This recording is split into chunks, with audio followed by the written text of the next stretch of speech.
Hello, bien, সকলোৱে নমস্কাৰ জনাই লগতে আসাম টেট 2021-22 চেনেলটো তৰফৰ পৰা সকলোৱে স্বাগতম জনাই আজি গুৰুত্বপূৰ্ণ ভিডিঅ'টো আৰম্ভ কৰিব বিচাৰিছো। গতিকে আপোনালোকে স্ক্ৰীনত প্ৰত্যক্ষ কৰিছে আজিৰ বাতৰিকাকতখনত এটি বিষয় উল্লেখ কৰিছে যি বিষয়টো বৰ গুৰুত্বপূৰ্ণ। ৰাজ্য 4 লক্ষাধিক চৰকাৰী কৰ্মচাৰীৰ প্ৰায় অৰ্ধেক সংখ্যক আন্দোলনত। গতিকে তেওঁলোক আন্দোলনত নামি পৰিব।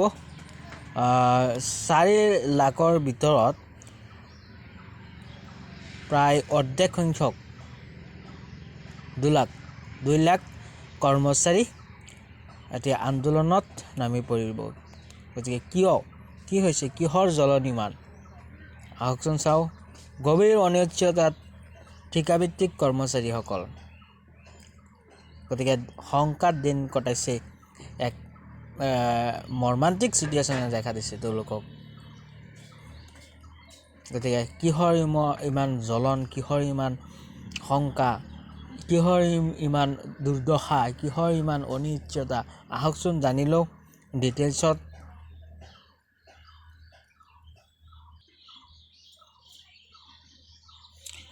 দৈনিক অসমৰ বাতৰি গুৱাহাটী 15 ফেব্ৰুৱাৰী। ৰাজ্যখনৰ 4 লক্ষাধিক চৰকাৰী কৰ্মচাৰী প্ৰায় অৰ্ধেক কৰ্মচাৰীয়ে আন্দোলনৰত। চৰকাৰৰ অমনোযোগিতাৰ বাবে এই কৰ্মচাৰীসকলৰ মনত পঞ্জীভূত ন্যায়সংগত ক্ষোভৰ বহিঃপ্ৰকাশ হ'বলৈ আৰম্ভ কৰিছে আৰু ইয়াৰ ফলত ৰাজ্যখনৰ বিকাশৰ সুস্থিৰ গতি ব্যাহত হোৱাৰ উপক্ৰম হৈছে। জানিব পৰা মতে যোৱা 1 ফেব্ৰুৱাৰীৰ পৰা পঞ্চায়ত আৰু গ্ৰামোন্নয়ন বিভাগৰ ঠিকাভিত্তিক কৰ্মচাৰীসকলে অব্যাহত ৰখা ধাৰাবাহিক কৰ্মবিৰতিৰ ফলত ৰাজ্যখনৰ সমগ্ৰ গ্ৰামোন্নয়ন প্ৰক্ৰিয়াটোৱে স্তব্ধ হৈ পৰিছে। উল্লেখযোগ্য যে ৰাজ্যখনৰ পঞ্চায়ত আৰু গ্ৰামোন্নয়ন বিভাগৰ প্ৰায় 8,400 ঠিকাভিত্তিক কৰ্মচাৰী আছে। এইসকলৰ ভিতৰত আছে ডিপ্ল'মাধাৰী ইঞ্জিনিয়াৰ, বাণিজ্য স্নাতক, কম্পিউটাৰ অপাৰেটৰ ইত্যাদি। 2007-08 চনৰ পৰা এইসকল কৰ্মচাৰীয়ে ন্যূনতম দৰমহাৰ বিনিময়ত কাম কৰি আহিছে। গতিকে সবিশেষ চাবলৈ কৈছে 6 পৃষ্ঠাত। গতিকে বলক চাও। আমি প্ৰথম পৃষ্ঠাৰ পৰা পঢ়ি আছো। গভীৰ অনিশ্চয়তাত ঠিকাভিত্তিক কৰ্মচাৰীসকল। গতিকে তেওঁলোকৰ জ্বলন উঠিছে এই সময়ত। যিসকল ঠিকাভিত্তিক কন্ট্ৰেকচুৱেল কৰ্মচাৰী আছে তাৰ ভিতৰত শিক্ষকো আছে।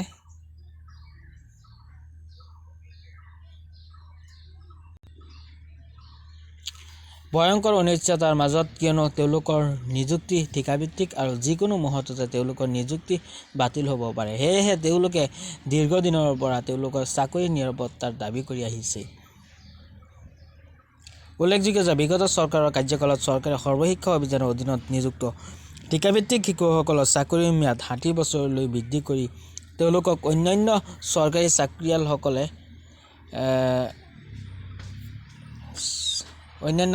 চাকৰিয়ালসকলে লাভ কৰাৰ দৰে আৰ্জিত ছুটি, আকস্মিক ছুটি, প্ৰসূতি ছুটি,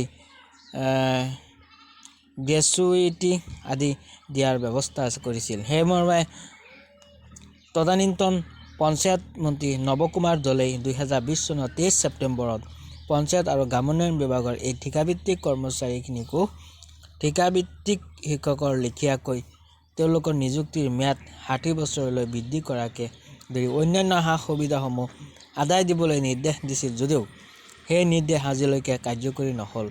এতিয়া যোৱা 1 ফেব্ৰুৱাৰীৰ পৰা ৰাজ্যজুৰি এই কৰ্মচাৰীসকলে কৰ্মবিৰতি পালন কৰি আছে। পঞ্চায়ত আৰু গ্ৰামোন্নয়ন ঠিকাভিত্তিক কৰ্মচাৰী উন্নয়ন মঞ্চৰ বজালী জিলা সমিতিৰ সাধাৰণ সম্পাদক দেৱজিৎ কাকতীয়াই জনোৱা মতে ৰাজ্য চৰকাৰৰ নিৰিখ অনুসৰি একোজন ডিপ্ল'মাধাৰী ইঞ্জিনিয়াৰে ন্যূনতম 35,000 পৰা 40,000 টকা দৰমহা লাভ কৰিব লাগে। কিন্তু তেওঁলোকে মাত্ৰ 3,000 টকা দৰমহাত কাম আৰম্ভ কৰি সম্প্ৰতি কোনোৱে 14,000 টকালৈকে দৰমহা পাবলৈ সক্ষম হৈছে। একেদৰে বাণিজ্য স্নাতক, কম্পিউটাৰ অপাৰেটৰসকলৰো বাকীসকলৰ কথা নকলেও হ'ব। তদুপৰি তেওঁলোকৰ চাকৰি নাই, কোনো নিৰাপত্তা। এনে এক ভয়ংকৰ অনিশ্চয়তাক লৈ এই কৰ্মচাৰীসকলে জীৱিকা নিৰ্বাহ কৰিবলগীয়া হৈছিল। কাকতিয়ে জনোৱা মতে চৰকাৰে তেওঁলোকৰ দাবীৰ প্ৰতি উপযুক্ত সঁহাৰি নজনালে অহা 18 ফেব্ৰুৱাৰীৰ পৰা অনশন ধৰ্মঘটৰ কাৰ্যসূচী গ্ৰহণ কৰিব। গতিকে 18 ফেব্ৰুৱাৰীৰ পৰা পঞ্চায়তৰ কৰ্মচাৰীসকলে অনশন ধৰ্মঘটৰ কাৰ্যসূচী গ্ৰহণ কৰিব। আৰু বৰ্তমান সময়ত ধৰ্মঘটৰ কাৰ্যসূচী লৈ আছে। শেহতীয়াকৈ কৰ্মচাৰী সমাজৰ এক বৃহৎ অংশৰ বাবে এক ভয়ানক শংকাৰ কাৰণ হৈ পৰিছে চৰকাৰে গ্ৰহণ কৰা নতুন ৰাষ্ট্ৰীয় পেন্সন ছিষ্টেম NPS। এই নতুন পেন্সন আঁচনিত অন্তৰ্ভুক্ত হৈছে 2005 চনৰ পাছত নিযুক্তি লাভ কৰা কৰ্মচাৰীসকল। জানিব পৰা মতে অসম চৰকাৰৰ 4 লাখৰো অধিক কৰ্মচাৰীৰ ভিতৰত NPSত অন্তৰ্ভুক্ত কৰ্মচাৰীৰ সংখ্যা প্ৰায় 1,31,000।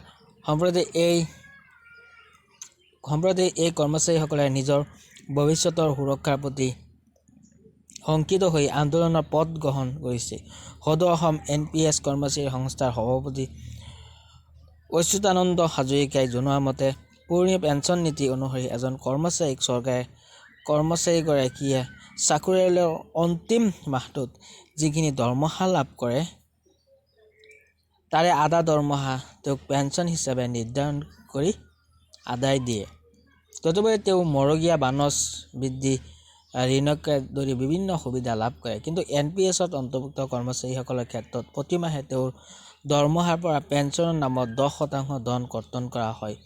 পূৰ্বতে সমপৰিমাণৰ ধন চৰকাৰে দিছিল যদিও এতিয়া 14% ধন চৰকাৰে দিয়ে।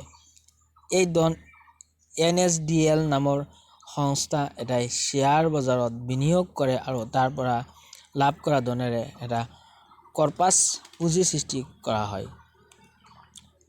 অৱসৰৰ সময়ত এই কৰ্পাছ পুঁজিত জমা হোৱা 60% ধন কৰ্মচাৰীজনক ঘূৰাই দিয়া হয় আৰু বাকী 40% ধন সংস্থাটোৱে বিভিন্ন খণ্ডত বিনিয়োগ কৰি তাৰ লাভাংশ কৰ্মচাৰীজনক মাহে মাহে পেন্সন হিচাপে আদায় দিয়ে। এই আঁচনিৰ অধীনত যোৱা 2 বছৰৰ ভিতৰত অৱসৰ গ্ৰহণ কৰা কৰ্মচাৰীসকলে লাভ কৰা পেন্সনৰ পৰিমাণ দেখি এতিয়া সকলোৰে চকু কপালত উঠিছে। হাজৰিকাই জনোৱা মতে 2012 চনৰ পৰা 2014 চনত প্ৰাদেশিক বিদ্যালয়ৰ একাংশ শিক্ষকে 2017 আৰু 2018 চনত অৱসৰ গ্ৰহণ কৰিছে। এইসকলৰ অৱসৰৰ সময়ত 1,90,000 টকাৰ পৰা 4,50,000 টকা পৰ্যন্ত পেন্সন পুঁজিত জমা হৈছিল। এতিয়া NSDLৰ পক্ষৰ পৰা তেওঁলোকক মাহে 1,000 টকা 1,200 টকাহে পেন্সন লাভ কৰিব বুলি জাননী দিয়া হৈছে। এতিয়া এই ঠিকাভিত্তিক কৰ্মচাৰীসকল খুবেই অসন্তুষ্ট হৈ পৰিছে তেওঁলোকৰ প্ৰাপ্যক লৈ। গতিকে যেতিয়ালৈকে চৰকাৰখনে তেওঁলোকৰ প্ৰাপ্যৰ প্ৰতি সঁহাৰি নজনায় তেতিয়ালৈকে ধাৰাবাহিক অনশন ধৰ্মঘটৰ কাৰ্যসূচী হাতত ল'ব আৰু বৰ্তমান সময়ত তেওঁলোকে কৰ্মবিৰতিৰ আন্দোলন আছে সেই আন্দোলন গ্ৰহণ কৰিছে বা তেওঁলোকে বিভিন্ন প্ৰান্তত ধৰ্মঘট অৱস্থান কৰিছে। গতিকে এইখিনি আছিলে বিষয়টো আৰু আগন্তুক সময়ত স্পলে গতি কৰে। ভিডিঅ'টো সম্পূৰ্ণ চোৱাৰ এইখিনি সকলো ব্যক্তিকে ধন্যবাদ জ্ঞাপন কৰিলোঁ। Thank U.